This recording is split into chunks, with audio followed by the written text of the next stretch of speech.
তো গরু ধরার লোক নাই, একাই ওষুধ করতে হবে। তো হাঁসগুলোকে রেনাসল 83 ইঞ্জেকশনটা করে দিব এবং এই ক্যাটাপক্সটাও করব, এই দুইটা একসাথেই করব। আসসালামু আলাইকুম রহমতুল্লাহ। আলহামদুলিল্লাহ, আজকে আমার এই বাছগুলোকে রেনাসল 83 ইঞ্জেকশনটা করে দিব এবং এই ক্যাটাপক্সটাও করব, এই দুইটা একসাথেই করব।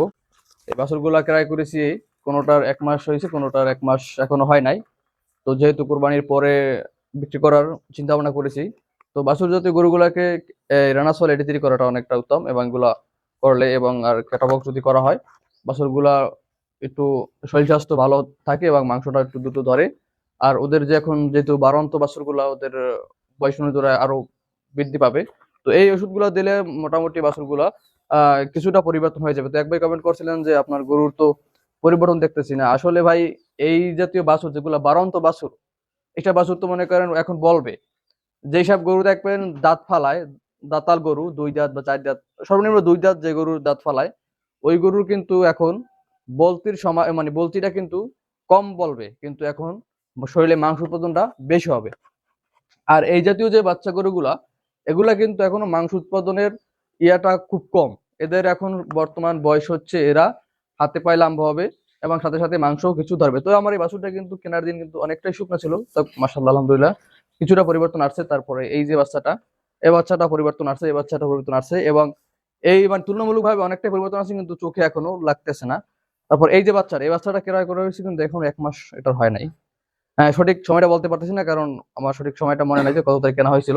কিন্তু এটার পরিবর্তনটা মাশাআল্লাহ আসতেছে। তবে আশা করি কোরবানির পর আহ পরিবর্তন যতটুকু আসার অতটুকু আসবে। আর সব থেকে বড় কথা হচ্ছে ভাই, আপনার 2 মাসে 2 মাসে বাচ্চা গরুর আর কি পরিবর্তন আসে। এই জাতীয় বাচ্চা গরু পালন করতে হয় কমপক্ষে 3 থেকে 4 মাস, তাহলে না পরিবর্তনটা দেখা যায়, মানে চোখে লাগার মতো হয়। আর এমনিতে হাড্ডিসার গরু, শুকনো গরু মোটাতাজা করার ক্ষেত্রে ওগুলা কিন্তু 2 মাসের ভিতরেই কিন্তু ফুল ফ্যাটেলিং হয়ে যায় আল্লাহর রহমতে। তো এখন আমার এই বাচ্চা গরুগুলোকে রেনাসল 83 করে দেবো। তো যারা আমার চ্যানেল নতুন দর্শক, তারা অবশ্যই আমার চ্যানেলটাকে সাবস্ক্রাইব করে রাখবেন এবং যারা ফেসবুক পেজ থেকে দেখতেছেন ভিডিওগুলো, তারা অবশ্যই ফেসবুক পেজটাকে ফলো করে রাখবেন। তো আমার এই একটা গরুকে আমি 4 সিসি পরিমাণ এই রেনাসল 83 যেটা আছে, এটাকে আমি করে দিব এবং সাথে করে দিব হচ্ছে আপনার ক্যাটোফক্স, দুইটা একসাথে করব এবং সাথে চাইলে আপনি এমাইনোভেট এটাও করতে পারেন। তো আমি এখন এই মুহূর্তে এমাইনোভেট দিতেছি না, শুধু এই দুইটা ইঞ্জেকশনই দিব।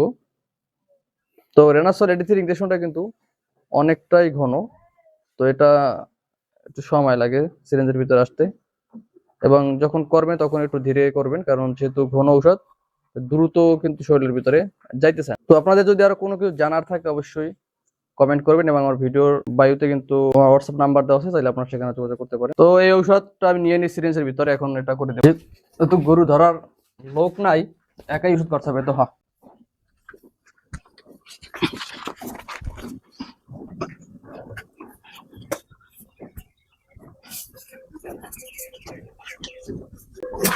তো এটা আমি কিন্তু রেনাসল 83 এটাকে পুশ করা হয়ে গেছে। এখন আমি এই গরুটাকে ক্যাটোফক্স দিয়ে দেবো।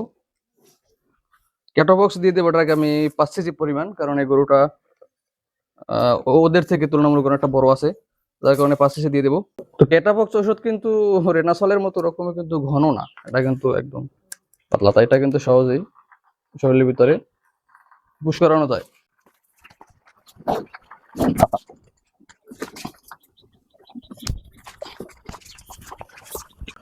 তো আলহামদুলিল্লাহ আমার এই গরুর ওষুধ পুশ করা কিন্তু হয়ে গেছে। তো আমি একটা গরু দিয়ে আপনাদেরকে দেখাইলাম। তো আমার ভিডিও যদি ভালো লাগে অবশ্যই সঙ্গে থাকবেন এবং সকলেই আমার জন্য দোয়া করুন। আল্লাহ তাআলা যেন আমার এই খামারের ভিতরে বারাকা দান করেন। আসসালামু আলাইকুম ওয়া রাহমাতুল্লাহ।